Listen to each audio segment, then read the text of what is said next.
প্রিয় শিক্ষার্থীরা, জোয়ারগঞ্জ আদর্শ উচ্চ বিদ্যালয় অনলাইন ক্লাসের পক্ষ থেকে তোমাদের স্বাগতম।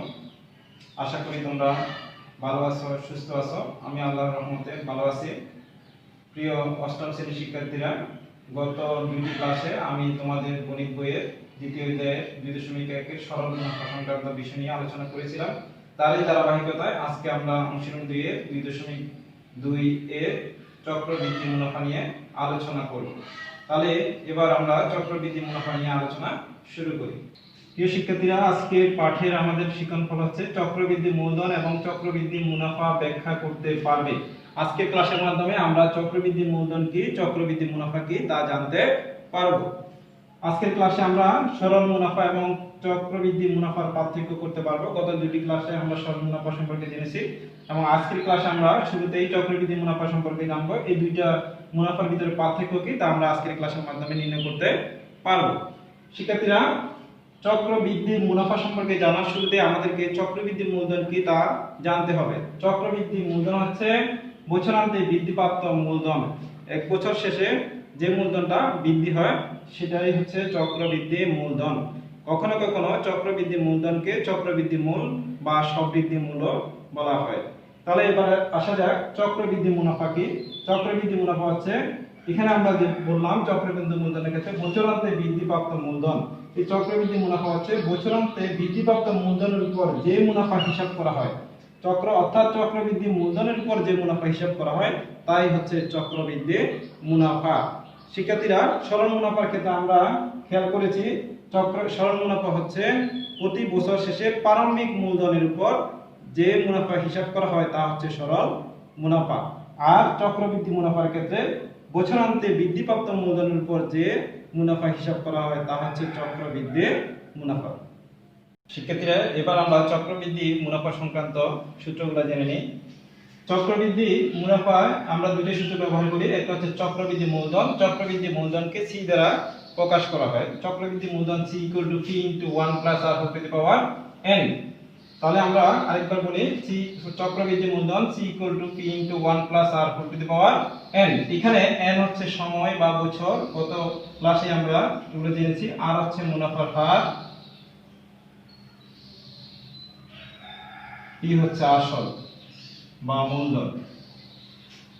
আমাদের এখানে আরেকটি সূত্র আছে, সেটা হচ্ছে চক্রবৃদ্ধি মুনাফা। চক্রবৃদ্ধি মুনাফা বের করতে হলে চক্রবৃদ্ধি মূলধন থেকে প্রারম্ভিক মূলধনটা বিয়োগ করতে হবে।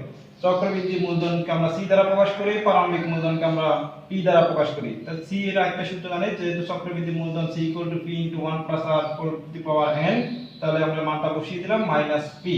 তাহলে আমরা চক্রবৃদ্ধি মুনাফা দুইটা সূত্র পেয়ে গেলাম। সি মাইনাস পি দিয়েও করতে পারে, আরেকটা P into 1 plus R whole to the power n minus P দিয়েও করতে পারে। শিক্ষার্থীরা, এবার আমরা সূত্রগুলো প্রয়োগ করে কিভাবে গাণিতিক সমস্যার সমাধান করা যায় তা অনুশীলন করব। আমরা একটু বোর্ডের দিকে তাকাই। আমরা আমাদের পাঠ্য বইয়ের 7 নম্বর অঙ্কটি অনুশীলন করার চেষ্টা করি। বার্ষিক 10% মুনাফায় 8,000 টাকার 3 বছরের চক্রবৃদ্ধি মূলধন নির্ণয় করো।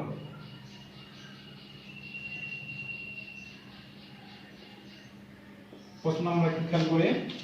বার্ষিক 10% মুনাফায় 8,000 টাকার 3 বছরের চক্রবৃদ্ধি মূলধন নির্ণয় করো। এখানে আমাদের কি তথ্য দেওয়া আছে আমরা একটু দেখি। বার্ষিক 10% মুনাফায়, অর্থাৎ মুনাফার হার 10%, মুনাফার হার 10%, 8,000 টাকা, আসল 8,000 টাকা 3 বছরের, অর্থাৎ সময় 3 বছর চক্রবৃদ্ধি মূলধন। চক্রবৃদ্ধি মূলধনকে আমরা সি দ্বারা প্রকাশ করি। চক্রবৃদ্ধি মূলধন সি ইকুয়াল টু হোয়াট আমাদেরকে বের করতে হবে। তাহলে আমরা সলিউশনের দিকে যাই। এখানে বার্ষিক 10% মুনাফায়, অর্থাৎ মুনাফার হার আর ইকুয়াল টু 10%। পার্সেন্ট তুলে দেবো আমরা, 100 দ্বারা ভাগ করতে হবে। 10 কে 100 দ্বারা ভাগ করলে 0.1 এক ৮,০০০ টাকা অর্থাৎ আসল P ইকুয়াল টু ৮,০০০ টাকা ৩ বছরের সময় n ইকুয়াল টু ৩ বছর। চক্রবৃদ্ধি মূলধন নির্ণয় করো। তাহলে চক্রবৃদ্ধি মূলধন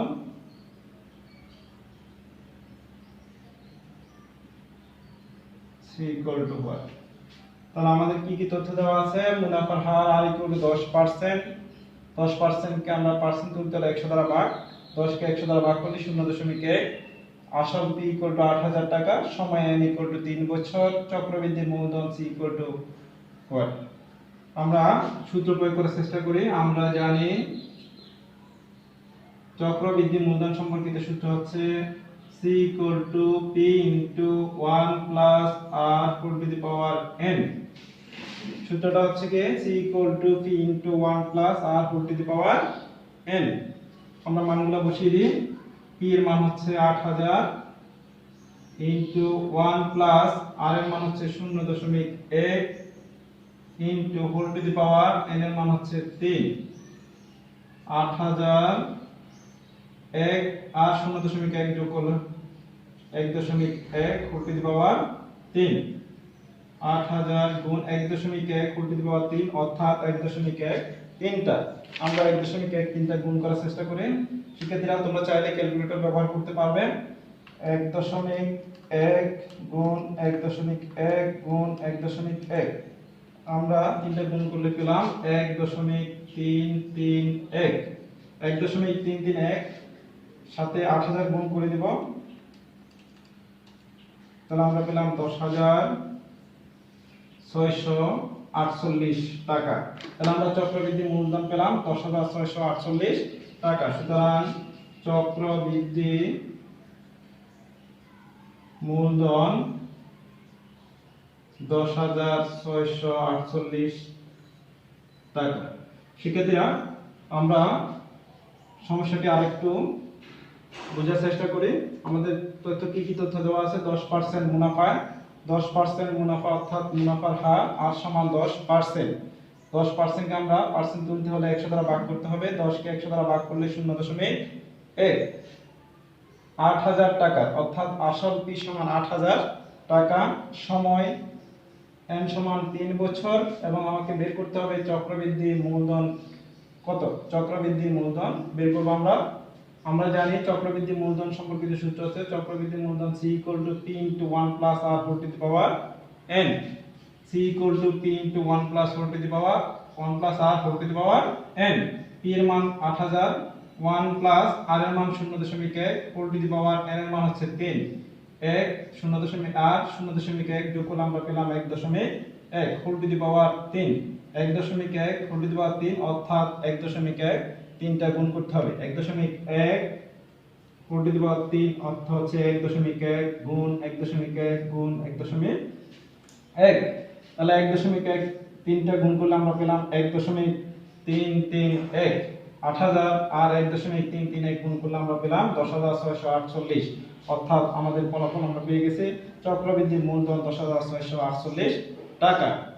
শিক্ষার্থীরা এইভাবেই আমরা চক্রবৃদ্ধি মূলধনের সূত্র প্রয়োগ করে গাণিতিক সমস্যার সমাধান করতে পারি। আমরা আরেকটি অঙ্ক অনুশীলন করি।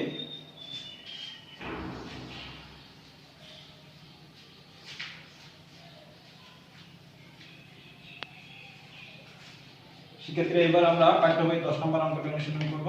10 নম্বর অঙ্কটি হচ্ছে বার্ষিক শতকরা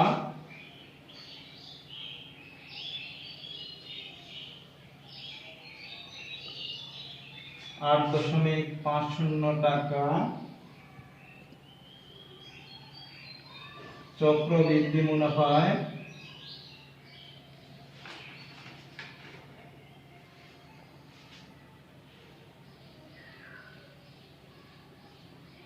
10,০০০ টাকা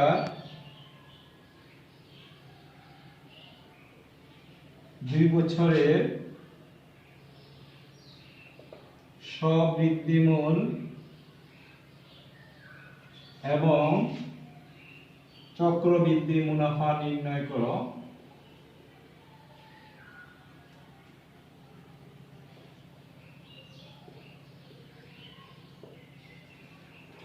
শিক্ষার্থীরা প্রশ্নটি আমরা বোঝার চেষ্টা করি, কারণ প্রশ্নের সমাধানের পূর্ব শর্ত হচ্ছে প্রশ্ন ভালো করে বোঝা। আমাদের 10 নম্বর প্রশ্নটি হচ্ছে বার্ষিক শতকরা 8.50 টাকা চক্রবৃদ্ধি মুনাফায়। তাহলে মুনাফার হার 8.50%, 10,000 টাকা অর্থাৎ আসল হচ্ছে 10,000, 2 বছরে সময় n সমান 2 বছর, সবৃদ্ধি মূল। আমরা আগেই বলেছি সবৃদ্ধি মূল চক্রবৃদ্ধি মূলধনকে কখনো কখনো সবৃদ্ধি মূল বা চক্রবৃদ্ধি মূলও বলা হয়, অর্থাৎ সব চক্রবৃদ্ধি মূলধন যেটা সবৃদ্ধি মূলও একই কথা। এবং চক্রবৃদ্ধি মুনাফা নির্ণয় করা, আমার এখানে দুটো জিনিস বের করতে হবে, একটা সবৃদ্ধি মূল, আরেকটি হচ্ছে চক্রবৃদ্ধি মুনাফা।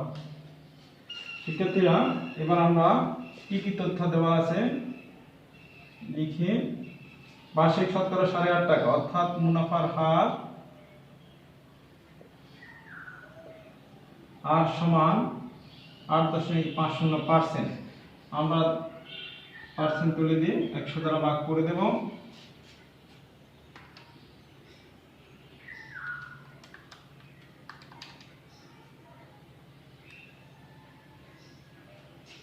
আর 500 কে 100 দ্বারা ভাগ করলে 0.085। মুনাফা 10,000 টাকা অর্থাৎ আসল P সমান 10,000 টাকা, 2 বছরের সময় n সমান 2 বছর। সবৃদ্ধি মূল c = বের করব, আরেকটি জিনিস বের করব চক্রবৃদ্ধি মুনাফা।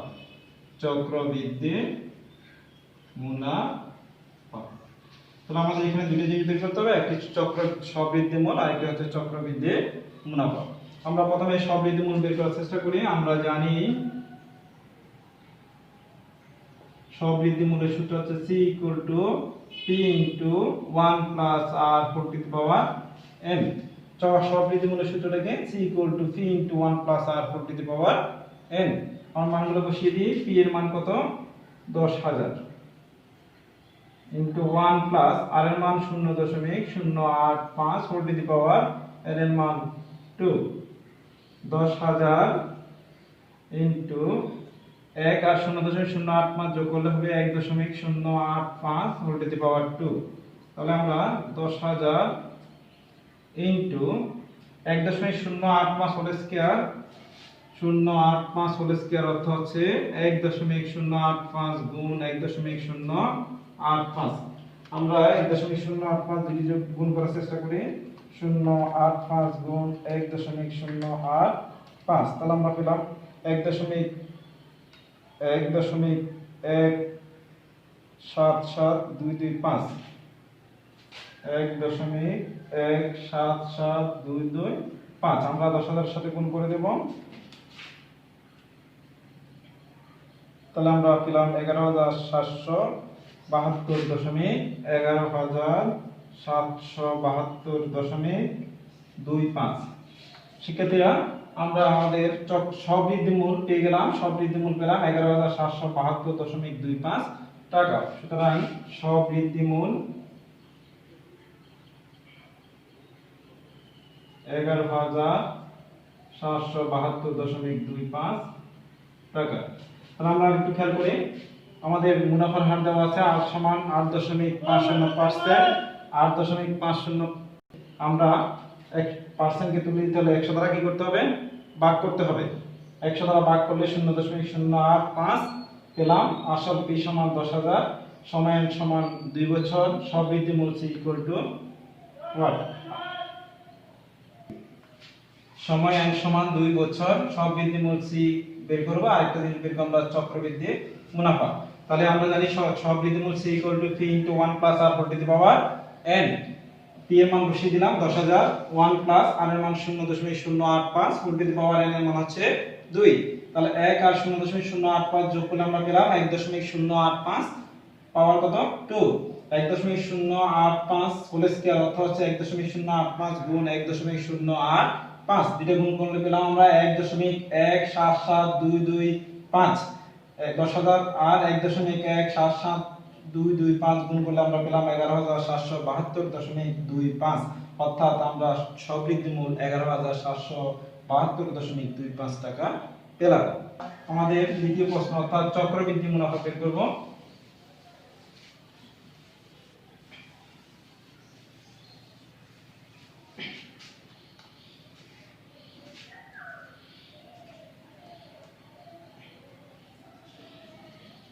চক্রবৃদ্ধি মুনাফা, আমরা জানি চক্রবৃদ্ধি মুনাফা বের করতে হলে সব চক্রবৃদ্ধি মূলধন থেকে প্রারম্ভিক মূলধনটা বিয়োগ করতে হবে, অর্থাৎ সি মাইনাস পি। চক্রবৃদ্ধি মুনাফা নির্ণয় করার সূত্র কি? C minus P. সি হচ্ছে চক্রবৃদ্ধি মূলধন বা সবৃদ্ধি মূল। সবৃদ্ধি মূল আমরা কত পেলাম? 11,772.25 টাকা। আর আমার প্রারম্ভিক মূলধন হচ্ছে 10,000 টাকা।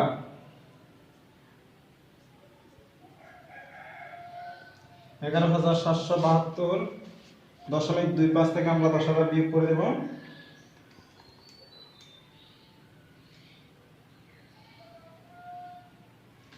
তাহলে আমরা 11,772.25 থেকে 10,000 বিয়োগ করলে পেলাম 1772.25। 1772.25 টাকা। তাহলে শিক্ষার্থীরা আমরা আমাদের চক্রবৃদ্ধি মুনাফা পেয়ে গেলাম। চক্রবৃদ্ধি মুনাফা নির্ণয় করার সূত্র হচ্ছে সবৃদ্ধি মূল বা চক্রবৃদ্ধি মূলধন বিয়োগ প্রারম্ভিক মূলধন। চক্রবৃদ্ধি মূলধন কত পেলাম আমরা? 11,772.25 এবং আমাদের প্রারম্ভিক মূলধন ছিল 10,000 টাকা। তাহলে 11,772.25 থেকে 10,000 টাকা বিয়োগ করলে আমরা পেলাম 1772.25 টাকা। শিক্ষার্থীরা এভাবেই আমরা আমাদের আজকের আলোচনা অর্থাৎ চক্রবৃদ্ধি মূলধন এবং চক্রবৃদ্ধি মুনাফা কিভাবে নির্ণয় করতে হয় তা আমরা শেখার চেষ্টা করেছি। শিক্ষার্থীরা আজকের ক্লাসে আমরা একেবারে শেষ পর্যন্ত চলে এসেছি। আমাদের আজকের ক্লাসের আলোচনার বিষয় ছিল চক্রবৃদ্ধি মুনাফা এবং চক্রবৃদ্ধি মূলধন নির্ণয়। শিক্ষার্থীরা আজকের ক্লাসের আলোচনার উপর ভিত্তি করে তোমাদের জন্য বাড়ির কাজ থাকবে।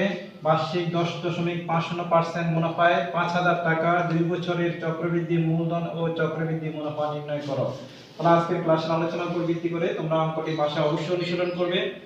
আশা করি সবাই আজকের ক্লাস উপভোগ করেছো এবং আশা করি আজকের ক্লাসের আলোচনার বিষয়ে চক্রবৃদ্ধি মূলধন এবং চক্রবৃদ্ধি মুনাফা ভালো করে বোঝার চেষ্টা করেছো। শিক্ষার্থীরা আজ এই পর্যন্ত। সবাই ভালো থাকবে, নিরাপদে থাকবে। সবার সুস্বাস্থ্য কামনা করে আজকের ক্লাস এখানে শেষ করলাম। আল্লাহ হাফেজ।